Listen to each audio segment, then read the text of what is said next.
Salve, salve família vascaína!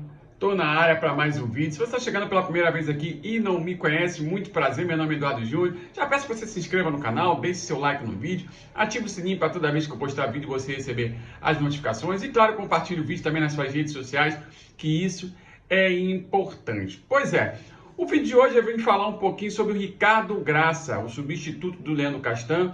Haja vista que o Leandro Castan teve uma lesão aí um pouquinho séria, vai ficar afastado aí praticamente um mês, né? Perdeu algumas partidas aí. E o Ricardo Graça, que está retornando aí das Olimpíadas com o título olímpico, né? Vai ser o seu substituto. E eu vim aqui falar justamente sobre isso, sobre esse momento, né, especial aí do Ricardo Graça, que, na minha humilde opinião, eu acho que ele deveria se preparar, né, para poder assumir aí de vez essa vaga. Por que eu estou falando isso? O Leandro Castan, apesar de ser muito questionado atualmente pela torcida, né, a torcida sempre, qualquer coisa de ruim que acontece ali no sistema defensivo, atribui a ele.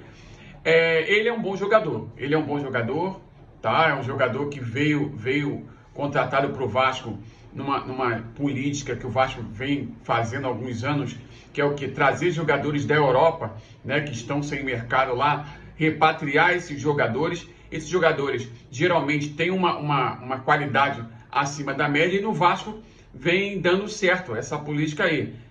Só lembrar dos nomes: Nenê, o próprio Leandro Castan, Maxi Lopes, Guarim, são jogadores que vieram da Europa, né, e chegaram aqui e renderam absurdamente naquela parte inicial ali. E óbvio que depois vem as oscilações, que é normal, né? Que é normal. E o Leandro Castan tá nesse bolo aí. Ele é um bom zagueiro, sim, só que ele vem, com o passar do tempo, principalmente em 2020 para frente, ele vem tendo alguns problemas físicos, né? Teve uma queda abrupta de rendimento, aí ele mesmo sabe disso, né? Então que fez uma auto-reflexão, que tinha que melhorar, esse tipo de coisa. E tem a questão da idade avançada, né? A idade avançada, num calendário difícil como é o futebol brasileiro, jogo quarta, domingo, a tendência é ele sentir fisicamente. E aí nós temos o Ricardo Graça, que é um jogador que subiu aí, se eu não me engano, na virada de 2017 para 2018, se lembram que ele chegou a disputar algumas partidas da Libertadores, foi muito mal, foi apelidado de Ricardo Desgraça, né? Um garoto da base, né? E que eu acho que está começando a se desenhar aí o momento de ele assumir a titularidade a médio prazo. Haja vista que a tendência é esse contrato do Leandro Castan ser o último com o Vasco, né? Por todas as questões, o jogador provavelmente está cansado também, né? E essa pressão em cima dele contribui para uma queda de rendimento. Então, acredito que emocionalmente o jogador esteja desgastado, assim como, por exemplo, estava o Fernando Miguel, como estava o próprio Pikachu, né? Que saíram do clube e estão apresentando um rendimento muito superior ao que estavam apresentando aqui. Muito passa também pelo ambiente que está o clube, né? O Vasco não é um clube que proporciona um ambiente saudável e agradável para os jogadores desempenharem a sua função com excelência. Tem diversos problemas extracampo, muitas vezes os jogadores têm que fazer o papel de psicólogo, de ajudar quem ganha menos com grana, ajudar funcionário, né? E isso desvia um pouquinho o foco da função principal, que é jogar bola, que é buscar a evolução do seu futebol, né? E o Vasco tem esses problemas estruturais graves, né? E que ano após ano se repetem e não consegue sanar isso aí, né? E isso acaba afetando o jogador. Então eu acredito, opinião pessoal, que o jogador esteja um pouco cansado, né? E que o ambiente dele do Vasco não esteja tão assim, tranquilo, assim, não no sentido do ambiente interno, mas quando eu falo ambiente, é a relação dele com a torcida, né? E quando chega nesse momento assim, eu acho que é melhor para ambas as partes, cada um seguir o seu caminho, né? Então, assim, mas independente disso, o jogador vem apresentando esses problemas físicos aí e é uma excelente oportunidade para o Ricardo Graça mostrar que tem condições de segurar aí a titularidade num futuro próximo aí, depois que o Castan sair do Vasco. Acho que chegou a hora. Ele é um jogador, né, campeão olímpico de seleção brasileira, jogador canhoto, quarto zagueiro, da base, e está na hora de de fazer jus aí a toda essa estrutura aí extracampo que ele tem no nome dele, né? A gente sabe também que no Vasco existe esse problema de transição da base para o profissional. Na base os meninos se destacam bastante, mas a transição para o profissional, ela tá, na minha humilde opinião, bem complicada. Se a gente comparar aí o Vasco com outros clubes até revelam um pouco menos, né? Mas os jogadores que saem da base e vão para os profissionais chegam entregando muito mais rendimento, né? Chegam mais preparados, seja fisicamente, seja tecnicamente, seja taticamente. No Vasco não. No Vasco, o que a gente viu ao longo dos anos aí são times da base, né? Com desempenho muito alto na base, ganhando título, né? Ficando não sei quantos jogos sem perder, mas quando esses jogadores chegam nos profissionais, não conseguem render.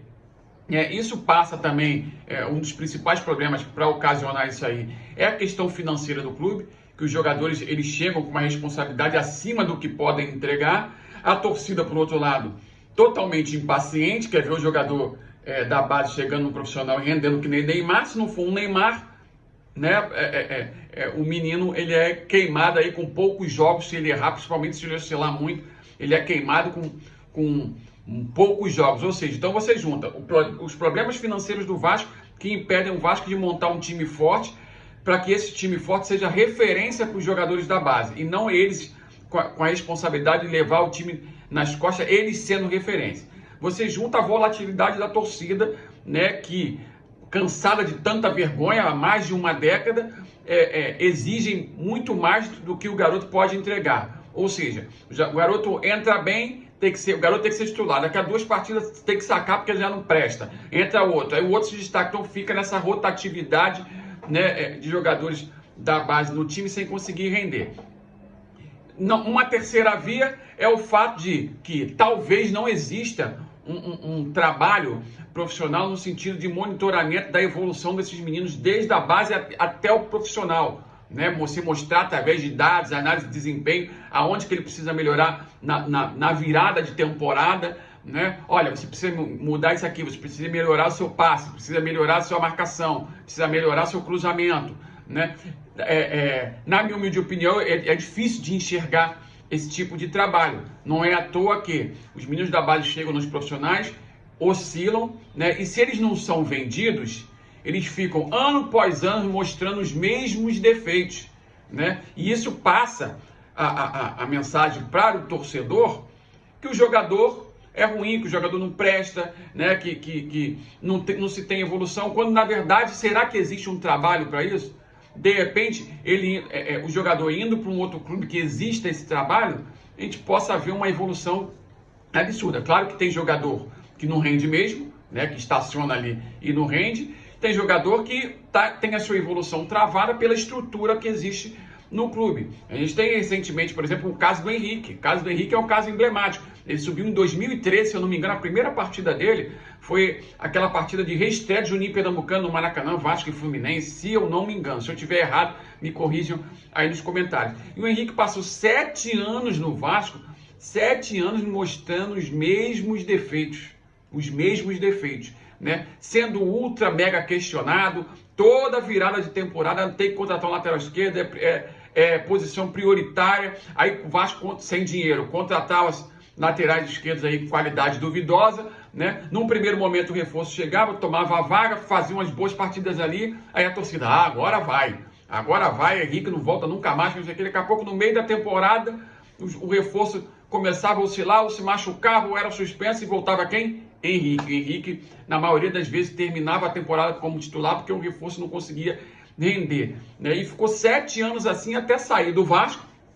O que foi divulgado foi de comum acordo, né? O jogador não quis renovar e o Vasco também não, porque entenderam que o ciclo encerrou, né? Também não dá para confiar muito no que é divulgado recentemente no Vasco, mas o jogador saiu do Vasco e foi para o Lyon da França, para surpresa de muitas pessoas, né? O Juninho Pernambucano, que está lá como diretor, se eu não me engano, do Lyon, levou ele para lá e agora ele está na Europa, né? Jogando num futebol de outro nível, com a qualidade, num país com a qualidade de vida superior ao do Brasil, né? E vamos ver se o Henrique vai conseguir evoluir no futebol dele. Acredito que pelo menos um pouco ele vai conseguir evoluir, porque são estilos de futebol totalmente diferentes.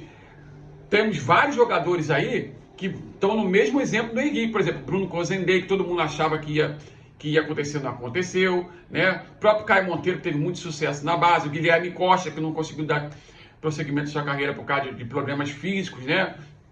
Tem agora, por exemplo, o Andrei, outro jogador que se destacou na base aí, naquela se eu não me engano, na geração do próprio Bruno Cozendey, né? E que é altamente questionável, um jogador que oscila demais toda a temporada. Toda vez que troca o ano, o próprio jogador fala que agora vai ser essa vai ser minha temporada, essa vai ser minha temporada, e às vezes começa até bem, você tem, mas oscila demais, acaba perdendo a vaga, e isso tivemos vários treinadores, né? Vários treinadores, e sempre foi o mesmo cenário. O Andrei começa bem ali, daqui a pouco cai, perde a vaga do time titular, e quem entra também não consegue jogar bem, aí ele volta e fica nesse rame-rame, né? E é um jogador que muda-se o ano, a cada ano que passa apresenta os mesmos defeitos e não consegue evoluir. Talvez o ciclo dele tenha chegado ao fim, que nem o do Henrique, né? Não é à toa que ainda não renovou o contrato aí e não se sabe se isso vai acontecer, né?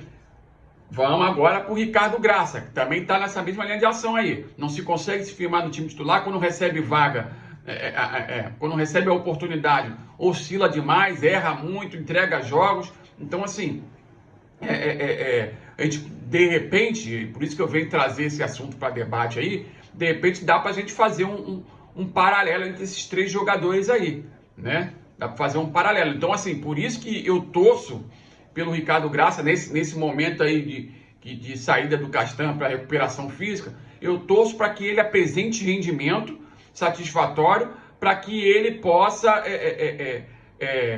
ser alçado à condição de titular absoluta aí a curto prazo já, tá? A curto prazo já, porque quem tem a ganhar com isso somos nós torcedores, que o time fica mais forte e o Vasco, consequentemente. Então vamos torcer para que ele consiga, né, atingir esse patamar aí de titular absoluto, né? E eu acredito que chegou a hora. Chegou a hora dele entrar em campo, né, e mostrar.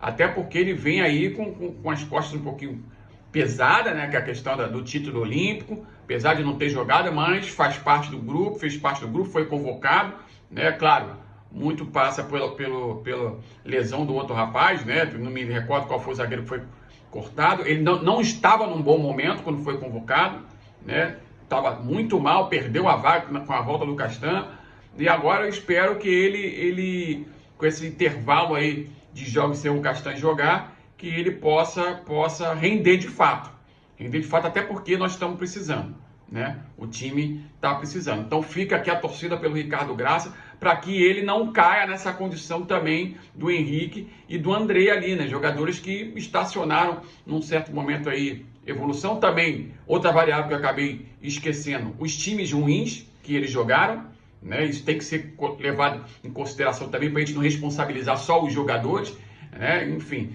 problemas financeiros do clube. Ele sendo feita a transição de maneira errada, né? Sendo dado uma carga de responsabilidade acima do que eles podem entregar. A estrutura do clube, que o clube fornece para a evolução dos jogadores. E os times ruins que são montados, que passa também pela falta de referência, de eles terem referência, de eles serem a referência, né? Isso tudo influencia aí. Então vamos torcer para que o Ricardo Graça também não caia nessa condição aí, porque é outro jogador que é bastante questionado aí, principalmente quando ele entra em campo e oscila. Ele também costuma ser bastante questionado. Então, vamos torcer para que as coisas deem certo para ele aí, para que ele consiga, como eu falei, ser alçado à condição de titular já a curto prazo. Esse foi o vídeo de hoje, espero que vocês tenham gostado. Se vocês gostaram, peço mais uma vez que se inscreva no canal, deixe seu like no vídeo, ative o sininho para toda vez que eu postar vídeo você receber as notificações. Vai passar na tela nas nossas redes sociais, escreve lá para a gente bater um papo. Um abraço e até o próximo vídeo. Valeu!